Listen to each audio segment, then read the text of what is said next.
dia percaya saya seorang prajurit, saya seorang tentara, saya harus siap melakukan apapun yang Tuhan katakan, yang Tuhan suruh. Nah, untuk itu seorang prajurit harus memiliki iman percaya, harus memiliki percaya otoritas yang sudah Tuhan berikan. Percaya komandannya sudah suruh dia jalan, dia harus jalan. Percaya komandannya harus memberikan perintah, dia harus jalan. Prajurit Kristus itu percaya bahwa komandannya memberikan perintah yang pasti harus dia kerjakan dan menghasilkan yang baik, walaupun dia harus mengorbankan dirinya. Siapa komandan kita? Komandan kita Tuhan Yesus. Komandan kita Tuhan Yesus Kristus yang kita percayai, yang kita miliki iman percaya yang sungguh-sungguh kepadanya.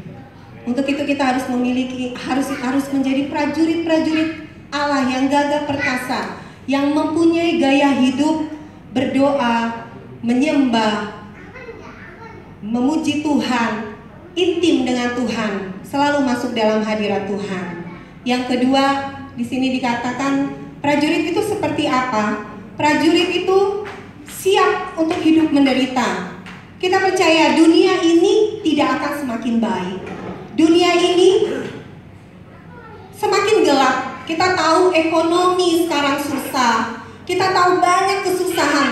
Bahkan di luar kehidupan orang percaya, dunia ini semakin menuju, kalau kita baca dari berita-berita, dikatakan bahwa perang dunia ketiga pun bisa terjadi gitu. Tapi kita berdoa sebagai orang percaya, kita yakin Tuhan akan tangguhkan itu. Kita banyak berdoa buat dunia ini, kita banyak berdoa buat kehidupan kita sebagai orang-orang percaya pada saat ini. Nah, yang kedua ini adalah seorang prajurit harus siap menderita. Menderita itu dalam pengertian tidak mudah menyerah, tidak mudah menyerah untuk kita sebagai orang percaya, sebagai pelayan Tuhan, tidak mudah tersinggung, tidak mudah putus asa, tidak mudah kecewa, tapi kita percaya kita maju terus. Prajurit itu tidak mengenal lelah, siap menderita, tidak memusingkan di hidupnya, tidak memusingkan dirinya. Kalau engkau mau melayani Tuhan, jangan pusingkan PK, saudara. Mungkin ada nih, aduh PK-nya berapa? Enggak, jangan pusingkan itu. Tuhan yang pelihara hidup kita. Kita harus percaya banyak hal yang akan Tuhan lakukan, Tuhan kerjakan dalam kehidupan kita. Seperti saya, kesaksian hidup saya, ya saya dari keluarga yang broken home, mama papa pisah, tapi itu tidak menjadi halangan untuk saya maju terus melayani Tuhan. Dari muda dari saya masih di bangku SMA, saya sudah belajar melayani Tuhan. Saya belajar mengasihi Tuhan, mencintai Tuhan lebih dari segenap kehidupan saya. Dan Tuhan memberikan hal-hal yang ajaib dan luar biasa dalam kehidupan saya.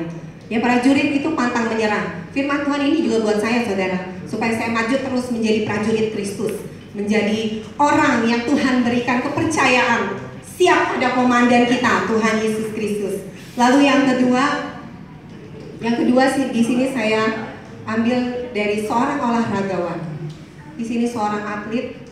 Firman Tuhan katakan di ayat yang kelima. Mari kita baca di ayat yang kelima. Seorang olahragawan hanya dapat memperoleh mahkota sebagai juara apabila ia bertanding menurut peraturan-peraturan olahraga.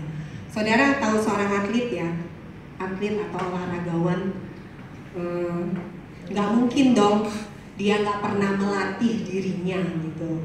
Atlet itu, saya baca dari artikel, seorang pemain basket itu dia harus latihan memasukkan bola itu 400 kali dalam sehari. Dan itu dimulai dari dia masih kecil gitu, dari dia masih kanak-kanak, dia udah punya bakat olahraga, dia udah komitmen, dia mau menjadi seorang atlet, menjadi seorang pemain basket, dia harus memasukkan bola 400 kali. Dan itu nggak mudah, bola basket kan berat. Bola basket tuh ya untuk anak-anak, untuk anak saya aja ya, yang masih kecil, dia 400 kali itu butuh perjuangan. Yaitu seperti juga seorang atlet, kita harus melatih diri kita. melatih sedemikian rupa. Tapi latihan badani, latihan yang olahragawan biasa lakukan itu terbatas. Sedangkan atlet yang Tuhan maksud adalah atlet yang orang Kristen yang sungguh-sungguh percaya Tuhan. Seorang atlet, seorang olahragawan yang hidupnya giat melayani Tuhan, yang hidupnya siap melakukan latihan-latihan rohani. Latihan rohani dimulai dari apa? Dimulai dari menyiapkan waktu kita di pagi hari. Saat teduh kita seperti apa? Kita harus disiplin gitu ya. Atlet itu kan harus disiplin. Disiplin berlatih, dan kita juga harus melatih kerohanian kita melalui kita suka memuji Tuhan, menyembah Tuhan, melalui saat teduh kita setiap pagi, setiap saat selalu memiliki hubungan yang intim dengan Tuhan. Dan itu nggak mudah gitu, pasti banyak tantangannya.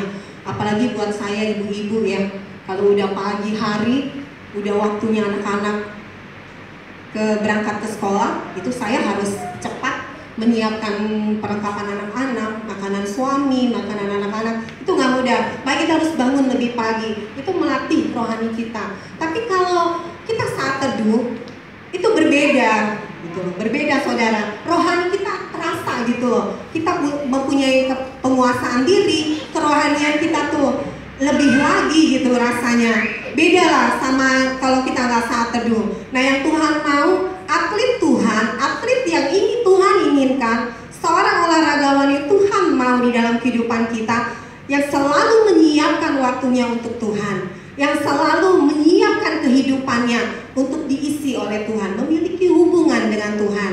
Itu yang Tuhan mau. Apa yang kedua? Yang kedua di sini saya ambil, di sini dikatakan seorang atlet harus siap untuk menang. Dia akan memperoleh mahkota. Di sini dikatakan saudara, siap untuk menang. Siap untuk menang apa? Bukan kemenangan yang hanya keberuntungan, tapi kemenangan yang sungguh-sungguh dia nyata, yang sungguh-sungguh dia lakukan untuk dia memperoleh kemenangan. Jadi maksudnya kita harus sungguh-sungguh, pikiran kita, hidup kita berikan buat Tuhan. Pikiran kita tertuju untuk mencapai kemenangan yang Tuhan mau. Artinya apa? Jauhkan dosa. Kita siap untuk dosa itu kita singkirkan dari kehidupan kita, karena itu tidak berkenan di hadapan Tuhan. Menyiapkan pikiran kita, mengubahkan, minta Tuhan Allah Roh Kudus, ubahkan pikiran saya seperti firman-Mu Tuhan. Rajin membaca firman, rajin diisi oleh firman-firman dari khotbah-khotbah pembicara atau gembala-gembala, pendeta-pendeta yang lain, memberikan segenap pikiran kita untuk Tuhan. Itu sih yang saya ambil. Atlet itu siap untuk menang. Mata kita harus selalu tertuju kepada Tuhan. Mungkin ada kalanya kita menang, kita lemah ya saudara. Mungkin ada kalanya kita lemah. Aduh Tuhan, kemenangan yang seperti apa? Pasti kemenangan itu enggak cuma satu kali saudara. Atlet itu, olahragawan, dia harus mencapai tahap-tahap sampai final. Perlombaan yang harus dia ikuti itu harus sampai final. Mungkin satu saat menang, kan ada lagi tracknya yang kedua, sampai nanti batas akhir hidup kita harus menang. Karena apa? Ada mahkota, ada piala yang Tuhan siapkan untuk kita. Ada berkat yang luar biasa, yaitu kehidupan yang kekal, kehidupan yang menuju pada kekekalan, ke rumah Tuhan yang hidup. Kita percaya kita akan bersama-sama dengan Tuhan pada akhirnya nanti. Selalu merindukan Tuhan, selalu merindukan memperoleh kemenangan itu di dalam Tuhan. Untuk itu kita harus terus berusaha untuk menjadi seorang atlet yang siap menang dalam setiap trek-trek perlombaan-perlombaan iman yang Tuhan berikan, berada pada lintasan kita. Amin saudara. Amin. Di sini juga saya ambil yang ketiga, yaitu belajar dari seorang petani. Belajar dari seorang petani. Di ayat yang 2 Timotius 2, ayat yang ke-7 dikatakan, ayat yang ke-6, seorang petani yang bekerja keras haruslah yang pertama menikmati hasil usahanya.